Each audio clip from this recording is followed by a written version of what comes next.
तो फ्रेंड्स हम लोग आज पढ़ेंगे बीपीएससी का घटना चक्र का पीवाईक्यू क्वेश्चन मॉडर्न हिस्ट्री का।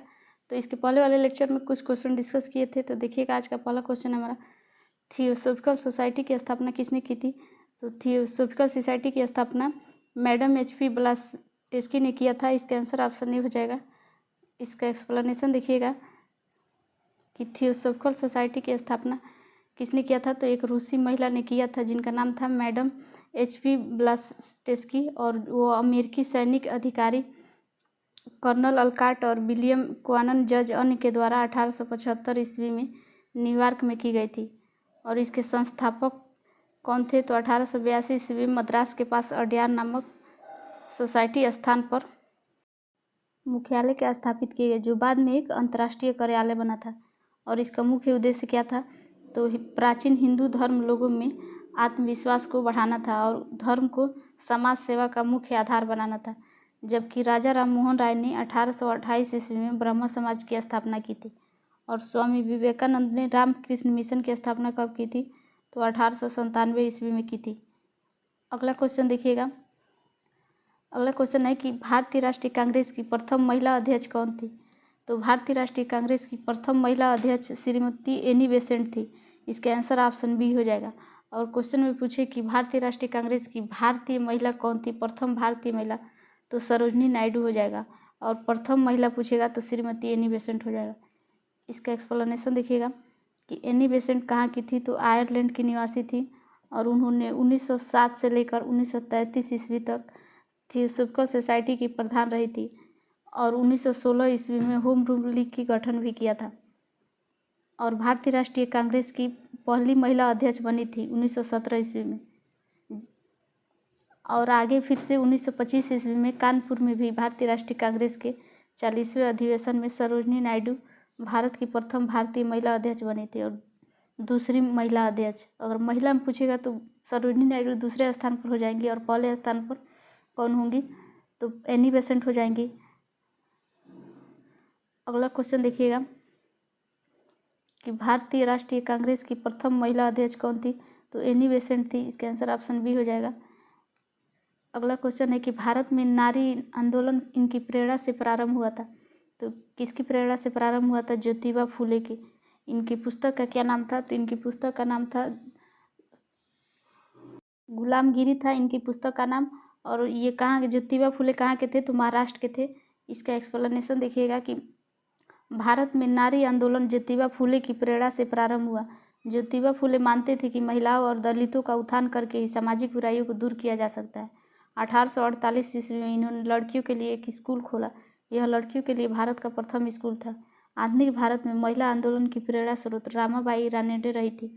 और महादेव गोविंद रानडे की पत्नी प्रथम श्रीमती रामाबाई ने सेवा सदन नामक संगठन की स्थापना की थी। यदि विकल्प में ए रामाबाई होता तो उत्तर यही होता। यही कारण है कि बिहार लोक सेवा बीपीएससी ने इस विकल्प को किसी का सही उत्तर नहीं माना है और इसको उपयुक्त में से कोई नहीं हो जाएगा। अगला क्वेश्चन देखिएगा। प्रार्थना समाज, यंग इंडिया, लोक हितवादी, सत्य शोधक समाज, रहनुमा मजेदान सभा के लिए विकल्पों में से सही संयोजन बताइए। यानी कि ये सारे समाज की किसने स्थापना की थी, किसकी। तो देखिएगा, प्रार्थना समाज की स्थापना आत्माराम पांडुरंग ने किया था। और यंग इंडिया की स्थापना मोहनदास करमचंद गांधी यानी गांधी जी ने किया था। और लोक हितवादी का तो गोपाल हरि देशमुख ने किया था। और सत्य शोधक समाज की स्थापना ज्योतिबा फुले ने किया था। और रहमुनुद्दीन मजेदासन का किसने किया था स्थापना। तो नौरोजी फरोर्दी ने किया था। तो इसका आंसर ऑप्शन बी हो जाएगा। देखिएगा,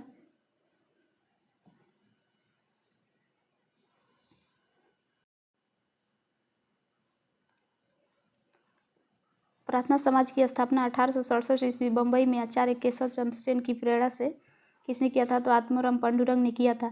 और महात्मा गांधी द्वारा प्रारंभ किए गए समाचार पत्र कौन थे। तो गांधी जी द्वारा जो समाचार शुरू किए गए थे, इंडियन ओपिनियन गांधी जी ने ही लिखा था। फिर हरिजन भी गांधी जी ने लिखा था। यंग इंडिया और नवजीवन गांधी जी ने लिखा था। देखिएगा कि महाराष्ट्र के समाज सुधारक कौन थे।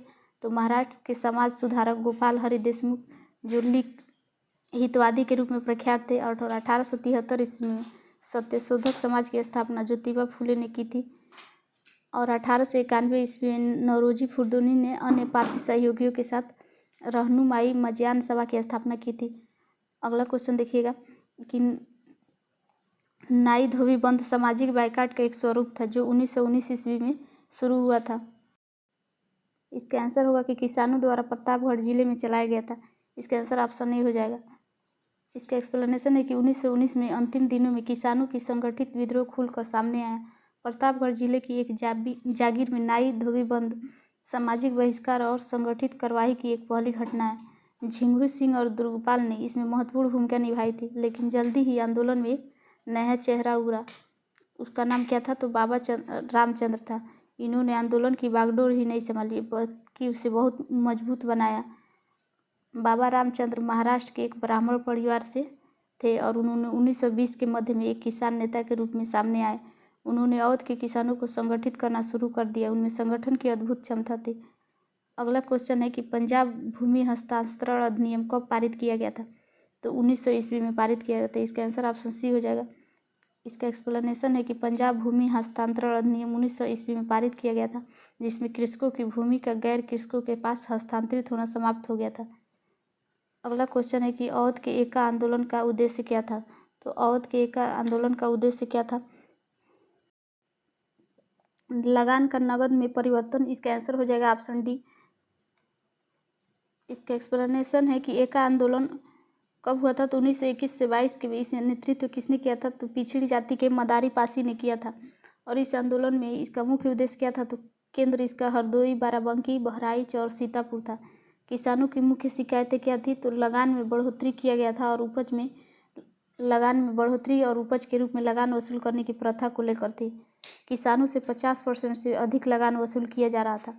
जो जमींदार थे उन्होंने किसानों को प्रताड़ित बहुत ज़्यादा करते थे और एका आंदोलन के राष्ट्रवादियों द्वारा निर्धारित अहिंसक नीतियों में विश्वास कम था। फलस्वरूप राष्ट्रवादी नेता आंदोलन से अलग अलग पड़ गए और आंदोलन ने दूसरी राह पकड़ ली। इस आंदोलन में सरकार को लगान देना बंद नहीं किया, बल्कि आंदोलनकारियों की प्रमुख मांग थी कि बढ़ती महंगाई के कारण लगान का नगद में रूपांतरण किया जाए। अगला क्वेश्चन है कि स्वामी सहजानंद का संबंध था। तो स्वामी सहजानंद का संबंध था बिहार के किसान आंदोलनों के साथ। इसका आंसर ऑप्शन सी हो जाएगा। इसका एक्सप्लेनेशन है कि स्वामी सहजानंद सरस्वती बिहार प्रांतीय किसान सभा की स्थापना की थी और वे अखिल भारतीय किसान सभा के एक प्रमुख नेता थे। उनका संबंध क्या था? तो बिहार के किसान आंदोलनों से था। इनके कृषि सुधार कार्यक्रम का वास्तविक लक्ष्य क्या था? तो जमींदारी प्रथा का उन्मूलन करना और कृषकों को मालिकाना अधिकार दिलाना था। किसानों के प्रति इनकी समर्पित सेवाओं के कारण इन्हें किसान प्राण कहा जाने लगा। अगला क्वेश्चन है कि स्वामी सहजानंद निम्न से किससे संबंधित थे? तो बिहार में किसान आंदोलन से संबंधित थे। इसका आंसर ऑप्शन सी हो जाएगा। अगला क्वेश्चन है कि कौन बिहार में किसान आंदोलन के साथ जुड़े थे? तो राजेंद्र प्रसाद जुड़े थे। इसका आंसर ऑप्शन ए हो जाएगा। इसका एक्सप्लेनेशन है कि राजेंद्र प्रसाद बिहार में किसान आंदोलन से जुड़े थे। वे सितंबर 1946 में गठित अंतरिम सरकार में खाद्य और कृषि मंत्री थे। ये किसान सभा के अध्यक्ष थे। संविधान लागू होने के बाद भारत के प्रथम राष्ट्रपति बने थे। तो राजेंद्र प्रसाद पहली बार संविधान सभा के अस्थायी अध्यक्ष बने थे 11 दिसंबर 1946 ईस्वी को। और अस्थायी अध्यक्ष कौन बना था? तो सच्चिदानंद सिन्हा ने बने थे 9 दिसंबर 1946